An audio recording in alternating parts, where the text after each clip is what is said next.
কুরবানির হাট সে যে সকালে গরুটা নিয়ে আইছি, বেচা কিনা তো হলো না এখনো। ভাই গরু বেচতে আইসাও না কিনতে আইসাও? ভাই গরু কিনতে না রে, বেচতে এলাম। তা বাজার খুব খারাপ অবস্থা। হ্যাঁ ভাই, কুরবানির হাট হিসেবে সেরকম কোনো গরু বেচা কিনা নেই, ওই সব কিনতেছে ফার্মেরতে আর অনলাইন ইতে। হ্যাঁ ভাই, এই গরুটা শনিবারে একবার মঙ্গলবারে একবার হাটে নিয়ে আসলাম, তাও বেচতে পারলাম না। ভাই গরু বেচবো কলি তো বেচা যায় না, এবার হাটে মনে হয় তুমি গরু বেচতে পারবা না। বিক্রি হলে আর করবান কি, রেখে দিবানে ওই ঈদের পরে বেচবানে। ভাই আমি একবার এই গরু রাখি দিয়ে 30,000 টাকা বাস খাইছি ভাই, এই ভুল করা যাবে না। আমি 4 দিন নিয়ে এলাম, 4টা বিক্রি করে ফেলাইছি। ঈদের পরে চাহিদা কম থাকে তো এই জন্য দাম কমে যায়। ঈদের পরে 6 মাসের মধ্যে গরু বেচার কথা কওয়া যাবে না, বেচলে সব লস হয়ে যাবে। আমি কি করছি, একটু সাইডে আসো দিন আমার সাথে। আচ্ছা চলেন, এমনি রোদি ভালো লাগতেছে না। ভাই গরু কখন নিয়ে আইসাও? ভাই এখানে এসে পৌঁছাচ্ছি 11:30টার দিকে। কি করছো ভাই তুমি? 11:30টার সময় গরু নিয়ে আইসাও, এখন বেলা বাজে 3টে, তুমি এখনো গরু বেচতে পারো নি? হাট তো প্রায় শেষের দিকে। ভাই কাস্টমার তো তেমন নেই, তা বেচবো কি করে? ভাই কাস্টমার থাকবে কি করে? এই যে গরম পড়তেছে, এই গরমে তো মানুষজন বাইর হচ্ছে না, এই গরমের জন্য মানুষজন তো মোট বাড়িতে বের হচ্ছে না। তা কসি ভাই গরু কয় টাকা বেচবা কদিনই?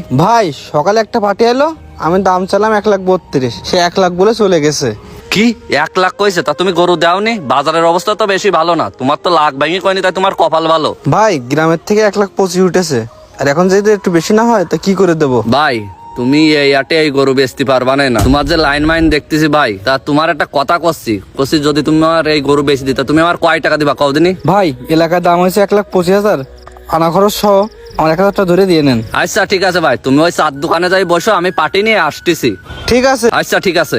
এই তো ভাই আসেন আসেন ভাই, ওই তো সামনে যে কালো গরু দেখতেছেন ওই ডে। ভাই গরু তো নয়, একদম রসমালাই, মধু মধু। ও তো ভাই দালালরা কত রকমই কয় ভাই, তা এই গরুটা কিরকম কত বিক্রি করতে চাচ্ছে? ভাই দাম বলার আগে আমি একটা কথা বলতেছি, আমি দালাল না, মাজায় গামছা বান্ধা রয়েছে, এ আমার বাড়ির পোশাক গরু, গায়ে হাত দিছি কিছু কষ্টে। ভাই আপনার কাছে দাম চাচ্ছি 150।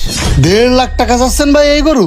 কতটুক গোশ হবে ভাই আপনি কুরবানির হাটে এসে গোশের চিন্তা করতেছেন? কুরবানির হাটে এসে কেউ গোশের নিয়ে থাকে ওই সালামতে কুরবানি দিতে, আল্লাহর নামে দিতে হয়। সবই ঠিক আছে ভাই, তারপরে তো একটা জিনিস দেখি শুনে হিসেব নিকেশ করে যদি না নিই লস যাবে। দেখেন ভাই যদি মতে লাগে আপনার পছন্দ হয়, তাই চলেন সাইডে যাই কথা বলি। আপনি চাকরিজীবী মানুষ, রোদের মধ্যে থাকলেন, চলেন সাইডে যাই কথা বলি। হ্যাঁ সাইডে চলেন, প্রচন্ড গরম পড়েছে আজকে। ভাই এবার বলেন আপনি কিরাম কত হলে পারবেন? ভাই আমি তো 30 ভেঙে কোথায় যাচ্ছিলাম। ভাই আপনি কোনো দাম বললেন? ওই গরুটার গায়ে না আলেও সর্বনিম্ন 5.5 মণ গোশ আছে। যতই হোক কুরবানির সময় তো কেউ গোশের হিসেব করে বলে না, তারপরেও বলতে হয়।